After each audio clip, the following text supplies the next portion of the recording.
Hey, City Slickers. I thought that it would be nice to hop on and read you guys a story that you can listen to whenever you want. And I picked one of my favorite stories, which is Giraffes Can't Dance. I don't know. Do you guys think giraffes can dance? Let's see. Gerald was a tall giraffe whose neck was long and slim, but his knees were awfully crooked and his legs were rather thin.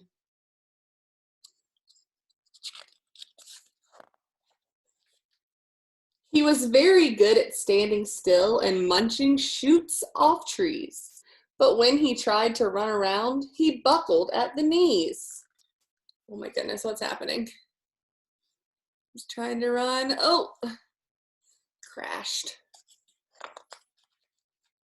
Now, every year in Africa, they hold the jungle dance, where every single animal turns up to skip and prance.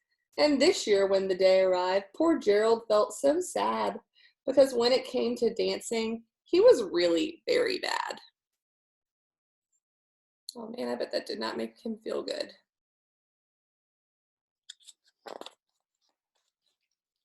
The warthogs started waltzing, and the rhinos rock and rolled. The lions danced a tango that was elegant and bold. See them dancing. The chimps all did a cha-cha with a very Latin feel, and 8 baboons then teamed up for a splendid Scottish reel.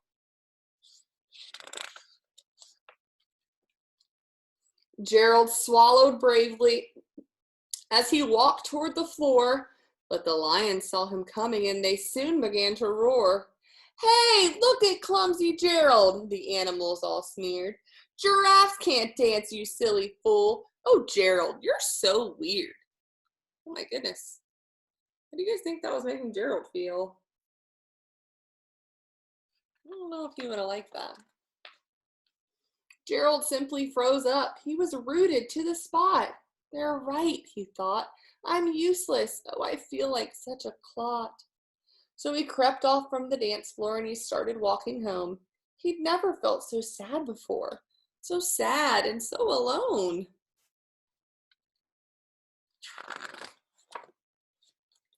Then he found a little clearing and he looked up at the sky.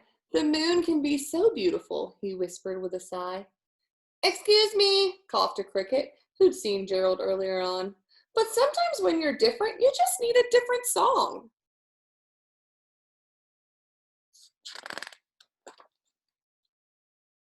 Listen to the swaying grass and listen to the trees.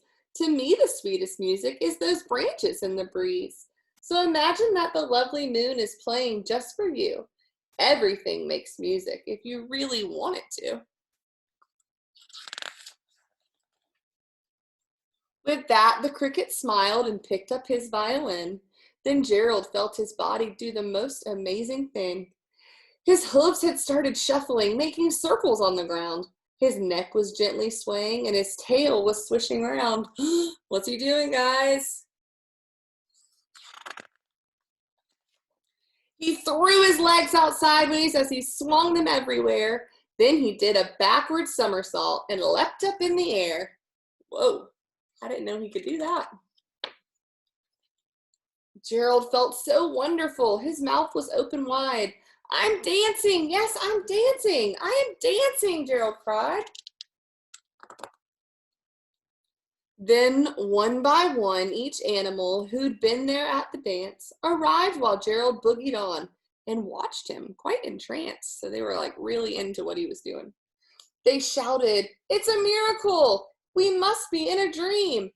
Gerald's the best dancer that we have ever seen."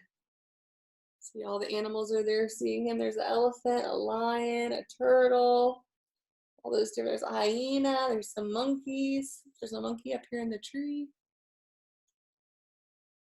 Lots of animals have stopped by to watch Gerald. Now there's lots more. "How did you learn to dance like that? Please, Gerald, tell us how." But Gerald simply twirled around and finished with a bow. Then he raised his head and looked up at the moon and stars above. We all can dance, he said, when we find music that we love.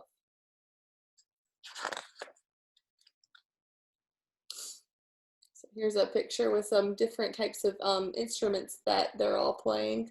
What kind of instruments do you guys see? I see a guitar. I see some drums. See if you guys can find the trumpet. See if you can find the violin. And see if you can find the flute. It's going to be your challenge.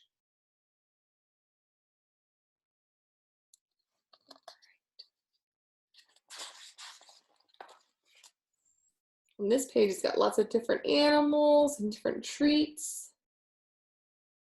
So that was super fun, guys. And I'm going to find a different book for you for next time. See ya.